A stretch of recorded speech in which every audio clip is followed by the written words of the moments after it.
अनमोल मोती कार्यक्रम में आपका स्वागत है। सारे देश में दिवाली मनाई जा रही है। आज मेन दिवाली, बड़ी दिवाली का दिन है। अभी 2 दिन और भी दिवाली मनाई जाएगी। हम जानते हैं कि दिवाली का पर्व भारत के सभी पर्वों से ज़्यादा खुशियाँ मनाने का पर्व है। बहुत समय से लोग अपने घरों की पेंट पॉलिश करा रहे हैं, सफ़ेदी करा रहे हैं, सफाइयाँ करवा रहे हैं। और हमने देखा कि धनतेरस के दिन सभी लोग कोई ना कोई नए बर्तन अपने घर में लाए हैं, जैसे कि प्रथा है, और वस्त्र भी खरीदे गए हैं। और अब फाइनली सब लोग जो हैं वो दिवाली मनाने की तैयारी कर रहे हैं।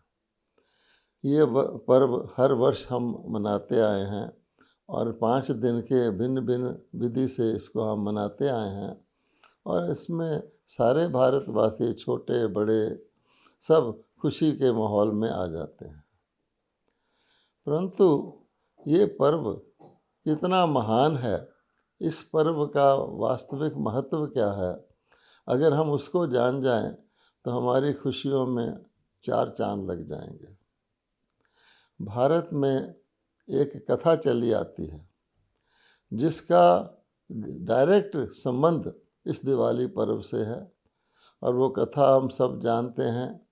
वो इस प्रकार है कि शिव की जटाओं से गंगा निकली थी, जिसको भागीरथ शंख बजाते हुए भारत में लाए थे। आप कहेंगे इस पर्व का दीपावली से क्या संबंध है? तो आप पहले इस बात को समझें, ये दीपावली पर्व किस चीज़ का स्मारक है। तो वास्तव में दीपावली भारत में स्वर्णिम सतयुगी स्वर्ग की स्थापना का स्मारक पर्व है। भारत में, हमारे देश में स्वर्णिम सतयुग रूपी स्वर्ग की स्थापना का स्मारक पर्व है। इसीलिए इसमें खुशियाँ इत्यादि मनाई जाती हैं। जो कुछ भी इसकी प्रथाएं हैं, उन सब का ताल्लुक जो है इस बात से है कि स्वर्णिम सतयुग कभी आया था भारत के अंदर। हम जानते हैं कि लोग इस पर्व पर विशेष तौर पर हर चीज़ को नया बनाते हैं। अपने घर को नया बनाते हैं, पेंट पॉलिश कराते हैं, नए वस्त्र पहनते हैं। और हम जानते हैं कि नए बर्तन लाने की भी प्रथा दिवाली के दिन विशेष प्रथा गिनी जाती है। और मिठाइयाँ खुशी के लिए यादगार के तौर पे मिठाइयाँ खाते खिलाते हैं और अपने संबंधियों के साथ मंगल मिलन मनाते हैं, शुभ विदाइयाँ देते हैं एक दूसरे को दिवाली की। और अगर इस पर्व के महत्व को हमने जानना हो तो सबसे बड़ी जो विधि की जाती है वो इस दिन सब कुछ साफ करके, स्वच्छ करके महालक्ष्मी का आवाहन किया जाता है। महालक्ष्मी की पूजा की जाती है, साथ में गणेश जी की भी पूजा की जाती है और महालक्ष्मी का आवाहन किया जाता है। प्रायः लोग लक्ष्मी को धन की देवी मानते हैं और धन धान्य संपन्नता का प्रतीक मानकर श्री लक्ष्मी जी का अपने अपने घर में आवाहन करते हैं। परंतु वास्तव में इससे भी गहरा भाव महालक्ष्मी जी का है। महालक्ष्मी जी केवल ये धन, रुपया, पैसा, स्थूल धन की देवी नहीं है, लेकिन मानव जीवन के अंदर अगर उसको वो सतयुगी स्वर्णिम देवताओं के रूप में, देवी देवताओं के रूप में जो विचरण करते थे देखना है, तो अनेक प्रकार के धन, अन्य अनेक धन भी मानव जीवन के लिए आवश्यक होते हैं। पहली बात तो यह है कि हर चीज़ हमारे अंदर संकल्प के रूप में उत्पन्न होती है। सबसे पहले हमें संकल्प आता है और संकल्प रूपी धन ही अन्य धनों को कैसे प्रयोग करना है, अन्य धनों को कैसे एकत्रित करना है, उसका मूल आधार बनता है। और संकल्प रूपी धन में अगर हम देखते हैं कि शुभ संकल्प आ जाए, अगर हर एक भारतवासी के मन में शुभ संकल्प आ जाए, शुभ भावना आ जाए, शुभ भाव आ जाए, जो कि जब भारतवासी देवी देवता के रूप में थे तो सबके अंदर था, और कहा ही जाता है शुभम लाभम। तो वो शुभ संकल्प जो है, शुभ भाव और शुभ भावना अनेक प्रकार की समृद्धि और संपत्ति को हमारे लिए लाता है, क्योंकि हमारे बोल भी शुभ होंगे, हमारे कर्म भी शुभ होंगे, और हर प्रकार की संपन्नता हमारे जीवन में आएगी। जीवन को संपूर्ण रूप से सुखी बनाने के लिए, संपन्न बनाने के लिए बहुत सारी चीज़ों की आवश्यकता होती है। इसीलिए देवता सर्वगुण संपन्न थे, और संपन्नता में समय का धन भी आता है, ज्ञान का धन आता है, गुणों का धन आता है, दिव्य शक्तियों का धन आता है। ये सारे धन मिला करके महालक्ष्मी का स्वरूप बनता है। अब हम देखते हैं कि समय का धन क्या होता है।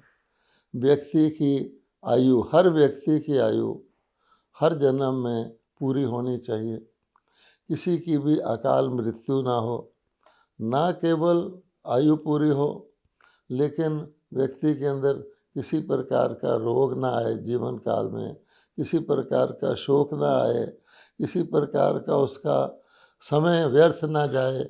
ये सारी बातें संपन्नता में आती हैं। और साथ साथ प्रकृति जिसके अंदर हमारा ये विश्व बसा हुआ है, उसके पांचों तत्व भी सतोगुणी हो। कहा जाता है कि सतयुगी स्वर्ग में विश्व फूलों का बगीचा था, आज के विश्व को कांटों का जंगल कहा गया है। प्रकृति जो सुख देने के लिए है, वो आज कई प्रकार के उपद्रव करती है, दुख का कारण बन जाती है। अनेक प्रकार के भूकंप आते हैं, सूखा आता है, कभी अतिवृष्टि हो जाती है, अनावृष्टि हो जाती है। ये सारी चीज़ें स्वर्णिम सतयुगी स्वर्ग में जो भगवान ने नई दुनिया रची थी उसमें नहीं था। और इसीलिए हर एक के जीवन में सदा सर्वदा खुशी और संपन्नता रहती थी। तो ये सारी चीज़ों की आवश्यकता होती है। इसीलिए उस युग के समय को स्वर्ग कहा जाता है, वैकुंठ कहा जाता है, हेवन कहते हैं, बहिश्त कहते हैं, जन्नत कहते हैं। तो आप समझ सकते हैं कि जन्नत मैंने क्या होता है। जन्नत तो जन्नत ही है। तो उस जन्नत की यादगार में, क्योंकि संपूर्ण खुशियों का वो युग ही थे, उसकी यादगार में आज हम दीपावली को, यानी दीपक जलाने की जो प्रथा है, जिसमें रोशनी आती है, खुशी आती है, अंधकार दूर होता है, कि यादगार के रूप में, क्योंकि वास्तव में तो अंधकार, अज्ञान अंधकार है। हम प्रेयर भी करते आते हैं, हे परमात्मा हमें अंधकार से प्रकाश की ओर ले चलो। वो मन का अंधेरा है, अज्ञान का अंधेरा है, लेकिन यादगार के रूप में रोशनी या प्रकाश किया जाता है। इस प्रकार से हम देखेंगे कि श्री लक्ष्मी या महालक्ष्मी जो है, जिसका हम आवाहन करते हैं, भाव अर्थ यही होता है कि वो श्री लक्ष्मी श्री नारायण का जो राज्य था, जो विश्व का, सारे विश्व के ऊपर चक्रवर्ती महाराजा महारानी राज्य करते थे। यूँ भी हमारे देश में मानते हैं कि श्री लक्ष्मी श्री नारायण विष्णु जी के साकार रूप हैं इस दुनिया के अंदर। और बहुत कम लोग जानते हैं कि श्री लक्ष्मी श्री नारायण ही बाल्यकाल में श्री राधे श्री कृष्ण थे। इसीलिए आप देखेंगे श्री राधे श्री कृष्ण के प्रौढ़ अवस्था के चित्र कम मिलते हैं, उनकी कथाएं भी कम हैं, और श्री लक्ष्मी श्री नारायण के बाल्यकाल के वृतांत भी बहुत कम मौजूद हैं। और हम ये भी जानते हैं कि श्री कृष्ण ही श्री नारायण थे। उसका यादगार हमारे देश में आज भी हम जो भक्ति मार्ग में प्रार्थनाएं करते हैं, हम कई प्रकार की स्तुतियां करते हैं, उसमें आता है। अब देखिए, हम कहते हैं श्री कृष्ण गोविंद हरे मुरारे, हे नाथ नारायण वासुदेवा। अब इसमें हमने कहा है कि श्री कृष्ण ही श्री नारायण है। वही भाव, वही अर्थ हम आपको बताने की चेष्टा कर रहे हैं कि देवता सर्वगुण संपन्न, 16 कला संपूर्ण, संपूर्ण निर्विकारी थे। और श्री कृष्ण को हम जानते हैं कि सारे विश्व के प्रथम दैवी राजकुमार के रूप में श्री कृष्ण का गायन पूजन होता है। आज तक भी उनकी अनेक स्तुतियाँ कही जाती हैं। और ये भी कहा गया है, यथा राजा रानी तथा प्रजा। तो जब स्वर्ग है तो स्वर्ग में महाराजा महारानी और प्रजा सभी के सभी सर्वगुण संपन्न होते हैं, पूरी आयु को पाते हैं, किसी प्रकार का रोग शोक नहीं आता है। इसीलिए वो जो खुशियां हैं वो उनके जीवन काल में स्थायी रूप से रहती हैं। वास्तव में देखा जाए तो आज के मंदिरों में उनके यादगार भी आज मौजूद हैं। आप जानते हैं कि भारत के अंदर श्री राधे कृष्ण के कितने मंदिर हैं, श्री लक्ष्मी नारायण के कितने मंदिर हैं। यादगार के रूप में आज भी हम भारतवासी अपने नाम जो रखते हैं, शरीरों के नाम, वो राधे कृष्ण, श्री लक्ष्मी, श्री नारायण के ऊपर रखते हैं। इससे भी सिद्ध होता है कि वो हमारे पूर्वज हैं, हम उनके वंशज हैं। सतयुग में देवी देवता थे, पूज्य थे, पावन थे। आज कलयुग आ गया है तो हम स्वयं ही, जिसको कहा जाता है आप ही पूज्य आप ही पुजारी, अब हमारे अंदर वो दिव्यता नहीं रही है। तो आज का मानव जो है पुजारी के रूप में अपने प्रेयर करता है भगवान से कि हमें पति से पावन बनाओ। तो कहने का भाव ये सारे यादगार हैं। और साथ साथ आप श्री गणेश को भी लीजिए। श्री गणेश को कहा जाता है किसी चीज़ की आदि करने वाला या उद्घाटन करने वाला देवता। कोई भी काम नया करना होता है तो हम कहते हैं चलो श्री गणेश करें, इस काम का श्री गणेश करो। और श्री गणेश का जो सिंबल है वो स्वस्तिका के रूप में दिखाया जाता है। स्वस्तिका हम अपने घरों के बाहर भी लगाते हैं। स्वस्तिका सृष्टि चक्र को 4 भागों में बांटती है, जिससे पता लगता है कि सतयुग चौथा हिस्सा सारे सृष्टि चक्र का सतयुग रहता है। दूसरा 1/4 भाग जो है वो त्रेता रहता है। ये दोनों युग मिला के दैवी दुनिया कहलाती है। फिर तीसरा चौथा भाग और चौथा लास्ट ये द्वापर और कलयुग हैं, जिसमें दैवी गुण क्षीण हो जाते हैं। देवता, हम सॉरी, ये बातें सारी जानते हैं। तो कहने का भाव ये है कि श्री गणेश को साथ साथ पूजना का अर्थ क्या है कि हम सब आह्वान करते हैं कि हे परमात्मा, अब नई सतयुगी श्री लक्ष्मी नारायण की दैवी दुनिया का श्री गणेश कीजिए। उसका श्री गणेश होने के बाद ही हम हर प्रकार की खुशियों से, हर प्रकार की संपन्नता से संपूर्ण हो सकेंगे। तो हमको अब जो खास बात देखनी है वो ये है कि जब सच्ची दिवाली हो जाती है, जब स्वर्ग आ जाता है, उस समय तो दिवाली मनाने की कोई आवश्यकता ही नहीं रहती, क्योंकि हर रोज़ ही दिवाली होती है। सारे जिसका नाम ही बहिश्त है, जन्नत है, स्वर्ग है, सतयुग है, स्वर्णिम युग है, वहाँ तो किसी 1, 2, 4 दिनों के लिए खुशियाँ मनाने की आवश्यकता नहीं रहती। वहाँ तो सभी सर्वदा खुश रहते हैं। सारा जीवन, क्या 2 युग तक सभी खुश रहते हैं, सभी उमंग उत्साह में रहते हैं, सभी एक प्रकार से देखा जाए तो प्रकाश में रहते हैं। इसलिए भगवान कहते हैं कि देखना ये है कि ये सच्ची दिवाली जो आई थी वो कब आई थी, कैसे आई थी, उससे पहले क्या स्थिति थी, ये जानना बहुत इम्पोर्टेंट है।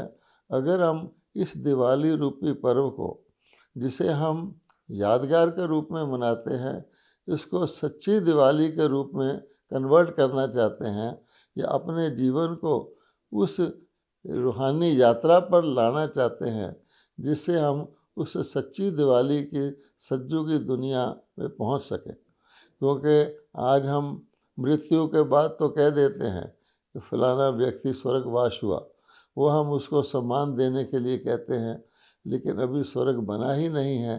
हम भारतवासियों ने अपने जीवन में दैवी गुण धारण ही नहीं किए हैं, तो फिर स्वर्गवासी कैसे होगा? वो तो जिस युग में व्यक्ति शरीर छोड़ता है उसमें ही शरीर धारण करता है।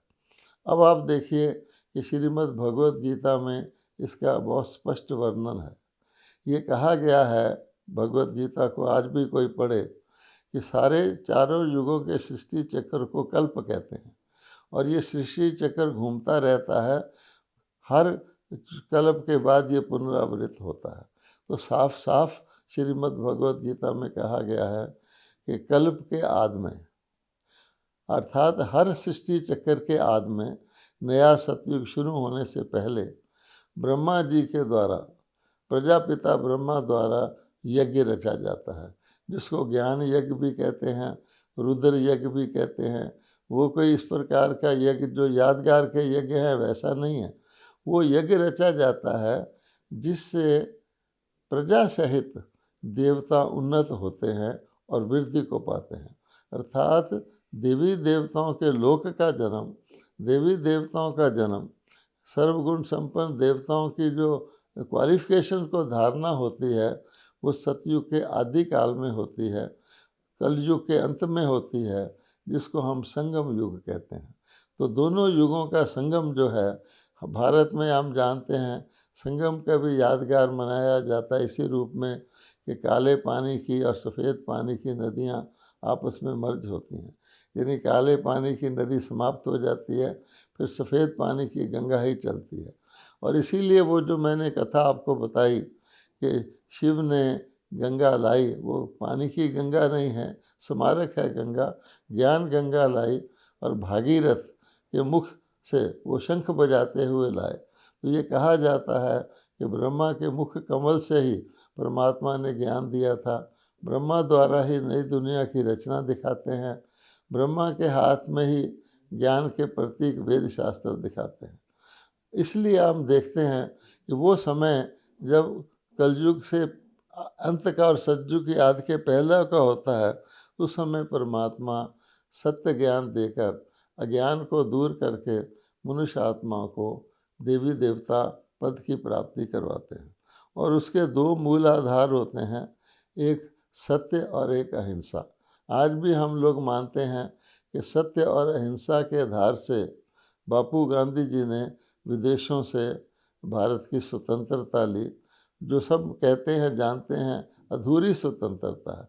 लेकिन परमात्मा जब स्वयं गीता के भगवान अवतरित होते हैं और ब्रह्मा के द्वारा सारा ज्ञान बताते हैं, तो सच्ची सत्य और अहिंसा की स्थापना होती है। और उसमें सत्य क्या है और अहिंसा क्या है, अगर हम बिल्कुल संक्षिप्त में उस बात का वर्णन करें तो सत्य का अर्थ है आत्मा को, मनुष्य को अपने आप को जानना।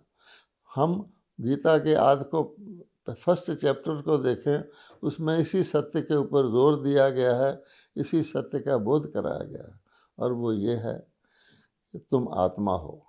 आत्मा अजर अमर अविनाशी है, आत्मा शाश्वत है, आत्मा को आग जला नहीं सकती, तलवार काट नहीं सकती, पानी में डूब नहीं सकती, और तुम आत्मा हो। और भगवान ने ये क्यों कहा? क्योंकि सभी लोग कलयुग तक आते आते अपने आप को शरीर मानने लग गए थे। शरीर तो मेरा है, शरीर तो कर्म इंद्रियां हैं, शरीर को चलाने वाली तो आत्मा है। तो जो व्यक्ति अपने आप को आत्मा न मानकर शरीर मान के चलेगा, वो तो सत्य से असत्य में चले जाएगा। और उसी कारण से आज वो असत्य इतना प्रत्यक्ष रूप में आ गया है कि हम कहते हैं आज की दुनिया को, झूठी माया, झूठी काया, झूठा सब संसार, कलयुग में झूठी झूठ है। और दूसरी बात भगवान कहते हैं आत्मा का जो ओरिजिनल, जो मौलिक रूप है वो अहिंसा है। अहिंसा को परमो धर्म कहा गया है। और अगर अहिंसा नहीं है, कहीं हिंसा है, तो वो परमो अधर्म हो जाता है। तो आज तो हम दुनिया में हम हर प्रकार की हिंसा ही हिंसा देखते हैं। तो गीता के भगवान ने आकर देवी देवताओं कि जो लोग था, जो सतयुग था, उसको अहिंसक कहा गया है। कहा जाता है कि वहाँ शेर और गाय भी एक घाट पर जल पीते थे। फिर भगवान गीता में बताते हैं कि 5 प्रकार की हिंसा होती है। एक है काम विकार, क्रोध, लोभ, मोह और अहंकार। ये भिन्न भिन्न हिंसा के रूप हैं, और जिसके अंदर ये हैं वो व्यक्ति दैवी गुणों वाला नहीं हो सकता, सदा खुशी में नहीं रह सकता, सच्ची दिवाली नहीं मना सकता, बल्कि उसके अंदर तो दिव्यता का दिवाला निकला हुआ होता है। वो व्यक्ति लेने और सुख देने की बजाय दुख ही लेता देता रहता है। तो हम जानते हैं कि दिवाली का ऑपोजिट दिवाला है। तो आज सब मनुष्य आत्माओं का इस झूठ के कारण और इस हिंसा के कारण ये 5 विकार सभी मनुष्य आत्माओं में प्रवेश कर गए हैं। उसका भी कारण भगवान बताते हैं कि अपने आप को शरीर मानने से ही ये विकारों का आना शुरू होता है, और अब जब वो अति हो जाती है उस समय भगवान आकर के विश्व का परिवर्तन कराते हैं। और ये चक्कर कोई बहुत लंबा नहीं है। कोई सोचे कि सच्ची दिवाली तो लाखों वर्ष पहले हुई होगी, देवी देवता तो पता नहीं किस युग में हुए होंगे। मनुष्यों ने युगों की आयु भी लाखों वर्ष कर दी है, 4,32,000 वर्ष का कल्प दिखा दिया है। कलयुग को कहते हैं अभी 40,000 वर्ष पड़े हैं। लेकिन अगर आप दुनिया की परिस्थिति देखेंगे तो धर्म की अति गिलानी हो चुकी है। हम जानते हैं परमाणु शस्त्र भी आविष्कृत हो चुके हैं। इसलिए अब हम ये जो दिवाली का यादगार मनाते आए हैं, ये 2-4 दिन की खुशियाँ मनाते हैं, उसकी बजाय हम इस बात पर ध्यान दें, जो शुभ सूचना है सबके लिए, कि अब परमात्मा पुनः आकर के आत्माओं को सत्य ज्ञान देकर, उन्हें योग सिखाकर, अपने साथ योग युक्त करके सच्ची दिवाली की ओर आत्माओं को ले जा रहे हैं। जो आत्माएं परमात्मा का को पहचानेंगी, उसका साथ देंगी, जिसको हम पांडव शिव शक्ति सेना कहते हैं, वो सतयुग में आके स्वर्गवासी होंगी। वरना भगवान फिर ये भी कहते हैं कि मैं महाकाल का रूप भी हूँ, और हम देख रहे हैं कि विनाश की कितनी तैयारी हो चुकी है। विनाश की अग्नि से आत्माएं फिर तप तप करके, जैसे सोने में से अलॉय निकाला जाता है, मिलावट, वो सीन होगा। उसमें बहुत दुख भरा दृश्य होगा। उससे पहले बेहतर है कि हम अपने आप ही परमात्मा का ज्ञान लेकर सुधर जाएं, और 5,000 वर्ष पहले की तरह पुनः अब जो देवी देवताओं की राजधानी आने वाली है, उसके लिए हम दैवी गुण धारण कर लें। अब वही समय है। भगवान हमेशा गीता के अंदर कहा गया है कि कुछ समय पहले आकर भगवानों करते हैं। शिव ने ब्रह्मा के द्वारा यही ज्ञान के महावाक्य ब्रह्मा मुख से उचारे कि धर्म की गिलानी जब अति हो जाती है, पाप का घड़ा भर जाता है, तो मैं परमात्मा आके अधर्म का विनाश और सत्य धर्म की पुनः स्थापना, सत्य ज्ञान अर्थात तुम आत्मा हो, और धारणा अर्थात तुम आत्मा को काम, क्रोध, लोभ, मोह, अहंकार रूपी विकारों से वो दगत करना है। मेरे साथ राजयोग लगाकर योग की अग्नि के द्वारा वो वर्तमान समय चल रहा है। तो आइए सब मिलकर सच्ची दिवाली मनाएं, अपने जीवन में दैवी गुणों की धारणा करें, अवगुणों का विनाश करें। और अवगुणों के विनाश का यादगार ही हमने कुछ दिन पहले विजयदशमी के रूप में मनाया कि रावण जो था 5 विकार नर के, 5 विकार नारी के। जैसे विष्णु के 2 हाथ श्री लक्ष्मी श्री नारायण के प्रतीक हैं, तो रावण के ये 10 सिर जो हैं विकारों के प्रतीक है। इन पर विजय प्राप्त करने के बाद ही सतयुग आता है। तो आज हम ये जो स्मारक दिवस के रूप में मना रहे हैं, अब हम सच्ची दिवाली की ओर चलें। ओम शांति।